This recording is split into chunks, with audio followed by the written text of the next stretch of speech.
Hello मेरे प्यारे लाल, क्या हाल चाल है भाई। एकदम मस्त होंगे और बिंदास होंगे। तो भाई स्वागत है आज की क्लास में, जिसमें आज हम बहुत इंपॉर्टेंट क्वेश्चन आपको बताने वाले हैं। भाई इन सवालों पे रट्टा मार लेना, ये बोर्ड में आपको जरूर रखे हुए मिलेंगे।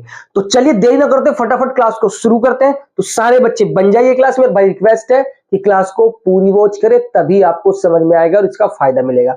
एक बार यार मौका दो, आपको 100% श्योरिटी मिलेगी यहाँ पर और सीखने को मिलेगा। ठीक है, तो चलिए देर न करते हो फटाफट सवाल को लेते हैं। तो सवाल जो मैंने लिया है भाई बहुत ज्यादा इंपॉर्टेंट है, वेरी वेरी मोस्ट इंपॉर्टेंट सवाल है मेरे भाई 2026 के लिए। तो 2026 के लिए सवाल बहुत ज्यादा इंपॉर्टेंट है। जो बच्चे 2026 में 10th का पेपर देने वाले हैं मैथ्स में, तो वो जो है, क्योंकि होम साइंस के भी होते हैं, तो मैथ्स का जो देने वाले हैं उनके लिए बहुत ज्यादा इंपॉर्टेंट सवाल है। तो आराम से समझना, सीधा फोकस यहां पर रखना बोर्ड पे। ठीक है, तो चलिए शुरू करते हैं। देख रहे हल लिखेंगे यहां पर बच्चे, सवाल पढ़ते हैं। एक समकोण त्रिभुज, तो कैसा त्रिभुज है मेरे भाई? समकोण त्रिभुज कितने डिग्री का होता है? 90 डिग्री का, है ना। तो समकोण त्रिभुज की ऊंचाई उसके आधार से 7 सेंटीमीटर कम है। तो मतलब क्या है, माइनस करना पड़ेगा, कम है तो। यदि कर्ण 13 सेंटीमीटर का हो तो अन्य दो भुजाएं ज्ञात कीजिए। तो मेरे भाई अन्य दो भुजाएं ज्ञात करनी है, मतलब कर्ण आपको दे रखा है तो आपको बेटा लंब और क्या ज्ञात करना है? आधार ज्ञात करना है। ठीक है, तो चलिए फिगर ड्रॉ करते हैं समकोण त्रिभुज का। तो समकोण त्रिभुज का हम फिगर ड्रॉ कर लेते हैं मेरे भाई।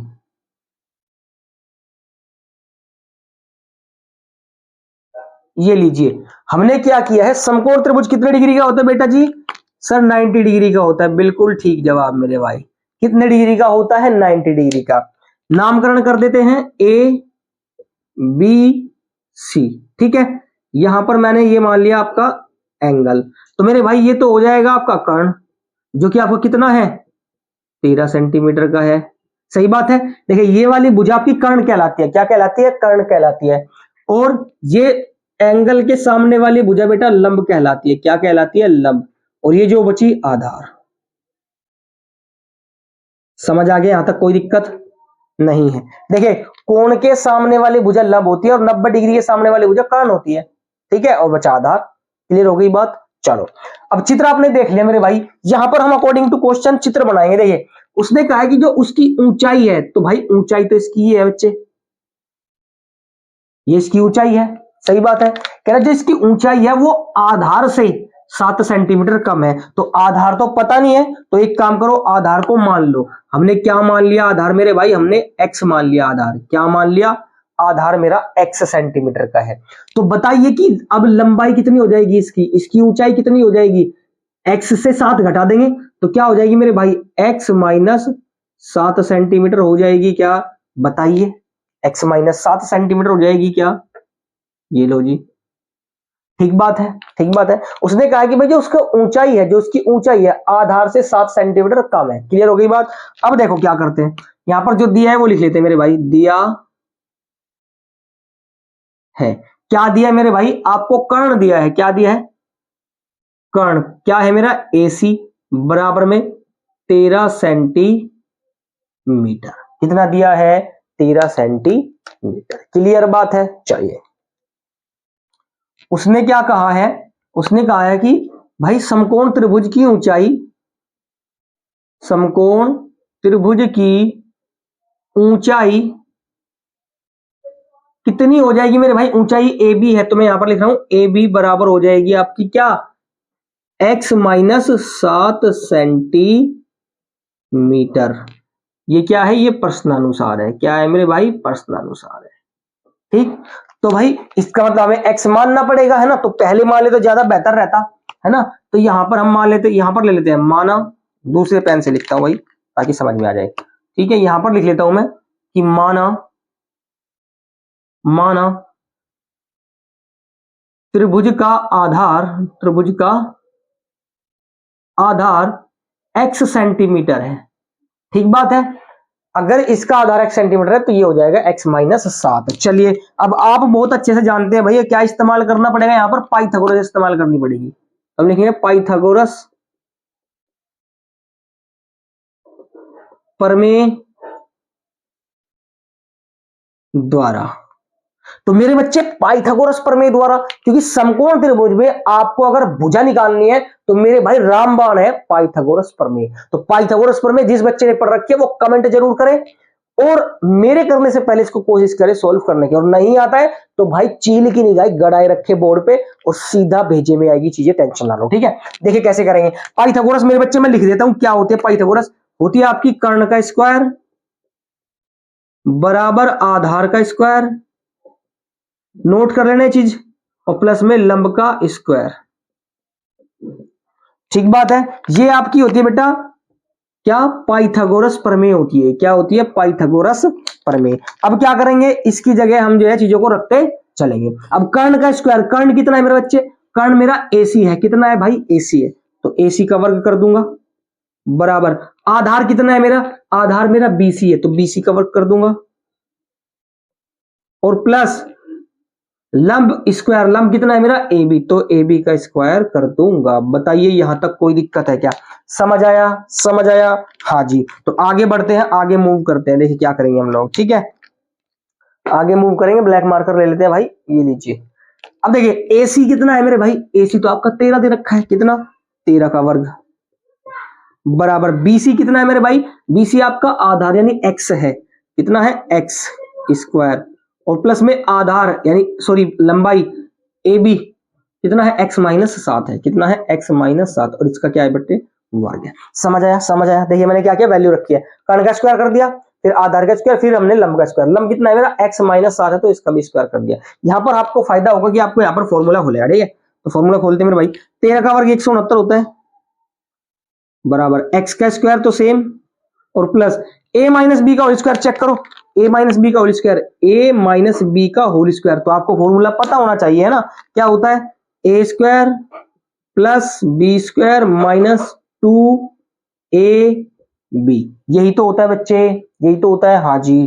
तो मेरे भाई 169 बराबर x, एक x और एक x, तो 2x स्क्वायर, और प्लस में 7 का स्क्वायर कितना भाई 49, और माइनस 2 सत्ते 14x। ठीक बात है, चलिए तो यहां पर आ जाइए अब, है ना, जगह शायद कम पड़ने वाली है लेकिन कोई बात नहीं, करेंगे आराम से। देखा कि भाई मैं क्या कर रहा हूं, मैं इसको भी उधर ही ले रहा हूं, तो इधर 0 बच जाएगा, उधर ही ले लूंगा, तो ये इधर लिख देता हूं पहले, ये हो जाएगा 2x स्क्वायर प्लस में 49 माइनस में 14x और माइनस में 169 बराबर में 0 बचेगा। ठीक है, इसको उधर ले जाएंगे तो कैसा हो जाएगा, माइनस का हो जाएगा। क्लियर बात। अच्छा अब यहां पर आप क्या करोगे भाई, 2x स्क्वायर तो है ही नहीं, तो 2x स्क्वायर, ये देखो यहां पर खाली नंबर है, तो इनको आप कैलकुलेट कर दो, कितना आ जाएगा भाई, 9 में से 9 गया 0, और 6 में से 4 गए 2, और ये कितना आ जाएगा 1, प्लस और माइनस, माइनस की वैल्यू बड़ी है, और माइनस में 14x। इसको 2 कॉमन लेते हैं, सीक्वेंस से जमा लेते हैं, देखो ध्यान से, क्योंकि जगह कम है, 2 कॉमन ले लूंगा और मैं क्या कर दूंगा, इसको सीक्वेंस से जमा दूंगा। तो 2 कॉमन ले रहा हूं डायरेक्टली, यहां पर कॉमन ले लिया, तो यहां पर क्या बचेगा मेरा x स्क्वायर, ये पहले आता है, तो माइनस यहां पर बचेगा मेरा 7x, और माइनस में ये बचेगा मेरा बेटा 60, और बराबर में 0। आगे समझ में ये बात, आगे समझ में, मैंने 2 कॉमन ले, देखो 2 यहां पर भी है, 2 यहां पर भी है, 2 यहां पर भी, सब में 2 कॉमन है। ठीक है, अब 2 उधर जाएगा तो 0 बनेगा, मल्टीप्लाई में उधर जाके 0 बनेगा, तो बचेगा अपने पास क्या, x स्क्वायर माइनस 7x, और यहां पर मेरा माइनस में 60 बराबर में 0 बचेगा। बताइए यहां तक कोई दिक्कत है क्या, बताइए यहां तक कोई दिक्कत, समझ गए। चलो जी, अब हम क्या करेंगे बेटा, इसका हम जो है, हमारे पास द्विघात समीकरण आ चुकी है, तो द्विघात समीकरण के हम गुणनखंड निकालेंगे तो अपना आंसर मिल जाएगा। क्लियर है, तो कैसे करते हैं गुणनखंड, आपको पता ही है ना। हम करेंगे यहां पर x स्क्वायर माइनस 7 को लिखो कि ऐसे 60 आ जाए, तो आपने गुणनखंड कर रखे हैं, बहुत अच्छे से कर रखे होंगे ना। 15 चौके 60 होता है, 15 में से 4 जाएंगे तो कितना बचेगा, नहीं बचेगा ना, तो अपना 7 बचना चाहिए। तो यहां पर 60 को लिख दूं मैं कैसे, कि भाई 12 पंजे 60 लिख दूंगा, और 7 बचाना है तो 12 माइनस 5 करना पड़ेगा। क्लियर हो गई बात, तो 7 को लिख दूंगा 12 माइनस 5, 12 माइनस 5, और ये x माइनस 60 बराबर 0। अब x स्क्वायर माइनस मल्टीप्लाई करना पड़ेगा, 12 की x में करेंगे तो 12x, ठीक है, माइनस माइनस प्लस, 5 की x में करेंगे तो 5x, और माइनस में 60। ठीक है, गुणनखंड आपने नहीं सीखे तो भाई मैंने अलग से वीडियो बना रखी है, वो आप जाके देख सकते हैं और सीख सकते हैं। और अगर आपको दोबारा सीखने हैं तो आप कमेंट करिए भाई कि सर गुणनखंड दोबारा सिखाइए, हर तरीके के सवाल लेके देखिए, क्या हमें आप सिखा सकते हैं? तो भैया यस मेरा आंसर रहेगा, आप कमेंट करिए, आपको जरूर से जरूर सिखाई जाएगी चीजें, एक भी चीजें नहीं छोड़ी जाएगी मेरे भाई। अब देखो दो पद तो इसमें से और इसमें से क्या ले लू? कॉमन। तो यहां से क्या कॉमन है बच्चे? x कॉमन है, तो बचेगा x माइनस 12, ठीक है, यहां पर प्लस यहां पर क्या कॉमन है मेरे भाई? 5 कॉमन है, तो बचेगा x माइनस 12 और बराबर में 0, दोनों में 5 है। देखो इसमें 5 होता है कि नहीं, तो 5 कॉमन ले तो बचा 12, ठीक है। तो यहां पर मेरा क्या आ जाएगा, मैं इधर ले लेता हूं। तो ये अगर मैं देखूं यहां पर दिख रहा है कि आप लोगों को भाई, तो ठीक है भाई, दिख रहा है, ओके। चलिए देखिए यहां पर क्या करेंगे भाई, अब एक बार इसको सॉरी एक बार ये पूरा का पूरा ले लो भाई, तो ये हो जाएगा x माइनस 12 और बचेगा x प्लस में 5 और बराबर में कितना? 0। इसको 0 के बराबर ले लो भाई, तो x माइनस 12 बराबर 0, तो x बराबर इसको उधर भेज देंगे तो मतलब उसका 12 आ जाएगा, ठीक है। इसको भी 0 के बराबर ले लो भाई, x प्लस 5 बराबर 0, इसको उधर भेज देंगे तो x बराबर माइनस के 5 आ जाएगा, ठीक है।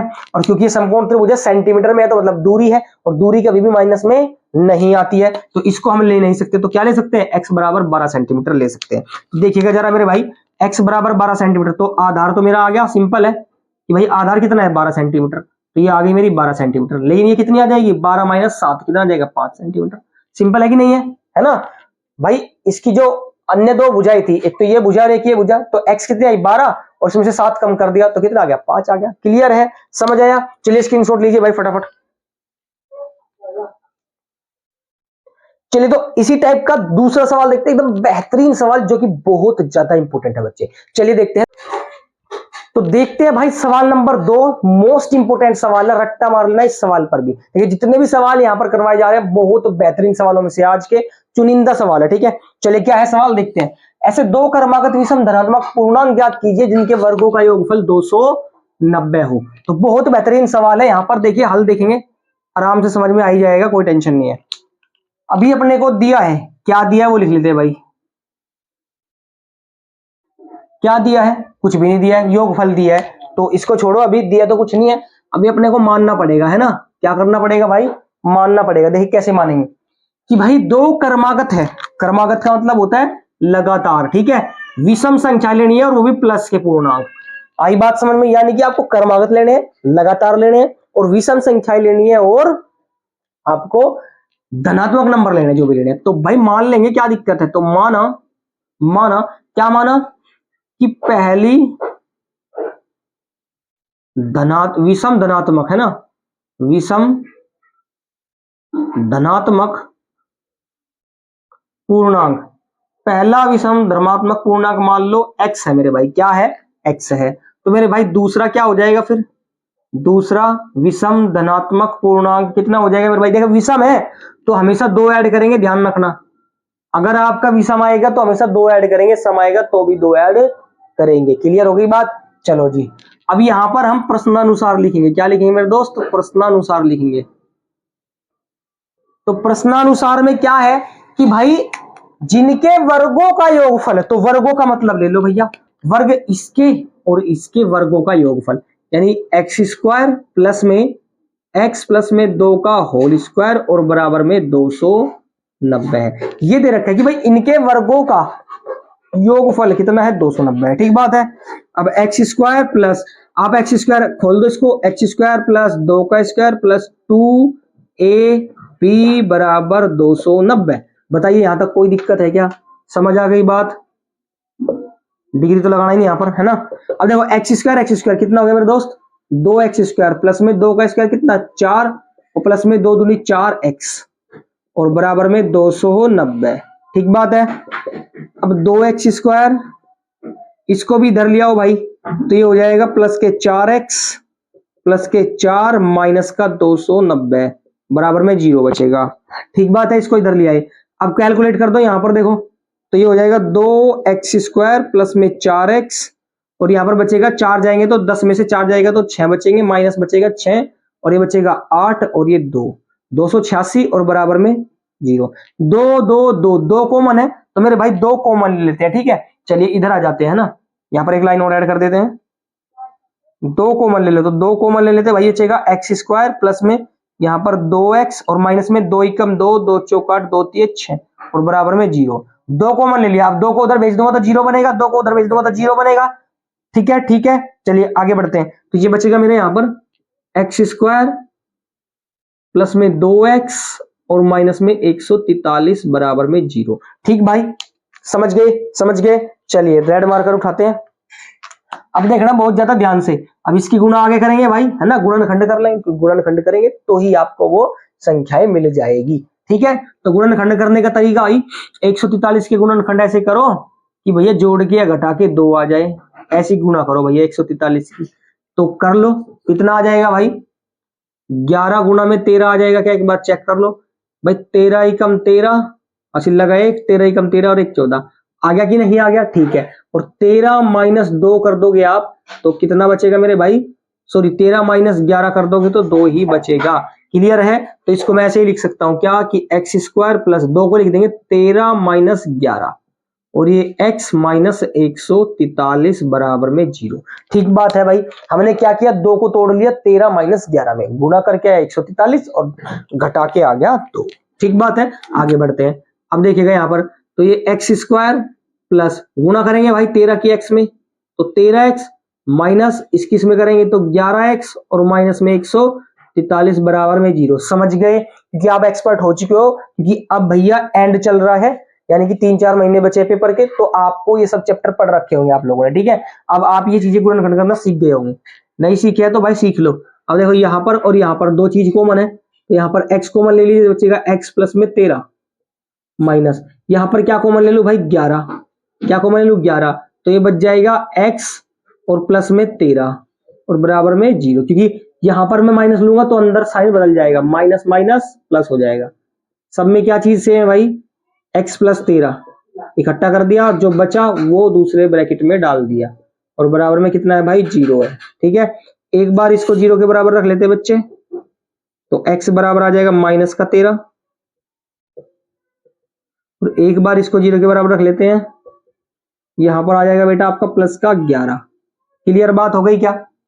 देखिए हमने क्या किया, एक बार इसको 0 के बराबर रखा, एक बार इसको 0 के बराबर रखा, आंसर निकाल लिया। अब देखिए नेगेटिव नंबर आया है, उसने क्या बोला है भाई, धनात्मक बोला है, मतलब प्लस का नंबर बोला है, मतलब ये तो हम ले नहीं सकते, तो लेना क्या पड़ेगा बच्चे, यही लेना पड़ेगा। ठीक है, तो x बराबर 11 है, तो भैया पहला पूर्णांक क्या है 11, यानी x बराबर तो आ गया 11, तो दूसरा क्या हो जाएगा मेरे भाई, x प्लस 2 है, x प्लस 2 बोले तो x प्लस में सॉरी 11 प्लस में 2 यानी कि कितना 13, तो कितना आ जाएगा 13 आ जाएगा। तो इसी तरीके के सवाल आपके बोर्ड में आते हैं, बेहतरीन सवालों में से एक है, मोस्ट इंपोर्टेंट सवाल यहां पर लगाइए, जितने भी सवाल होंगे बेहतरीन सवाल हो रखे हैं। ठीक है, तो चलिए बताओ समझ में आया क्या, सारे बालकों को पहले स्क्रीनशॉट ले लो भाई जल्दी। तो भाई इसी तरीके के इंपॉर्टेंट क्वेश्चन हम लाते रहेंगे, आज के लिए इतने हैं, टॉप 2 क्वेश्चन थे, बेहतरीन सवाल थे, रट्टा मार लेना इन सवालों पे, अपनी कॉपी में नोट कर लेना और प्रैक्टिस करना बहुत बढ़िया से। ठीक है, तो चलिए मिलते हैं ऐसी किसी धमाकेदार वीडियो में। और हाँ मैं आपको बता दूं भाई, प्रैक्टिस सेट आपके चल रहे हैं, तो प्रैक्टिस सेट करना ना भूले, हर दूसरे दिन क्लास होती है, मतलब 2 दिन में एक बार क्लास होती है, डेली आपका मैथ्स का आता है, मतलब हर 2 दिन में एक बार। ठीक है, 8 बजे चलती है, रात को 8 बजे प्रैक्टिस सेट की क्लास चलती है, उसमें जो प्रीवियस ईयर के क्वेश्चन है ना, वो सारे करवाए जाते हैं चैप्टर वाइज, तो चैप्टर वाइज हम लोग कवर कर रहे हैं, तो चैप्टर वाइज आप करना ना भूले। आपका जो आज आएगा प्रैक्टिस सेट मेरे बच्चे, वो आएगा आपका 2 चर वाले रैखिक समीकरण वाला। ठीक है, तो 2 चर वाले रैखिक समीकरण का आप प्रैक्टिस सेट जरूर देखें, बहुत ज्यादा इंपॉर्टेंट है, लंबे सवाल बनते हैं। ठीक है, तो चलिए मिलते हैं अगली क्लास में, तब तक के लिए take care, bye bye, all the very best.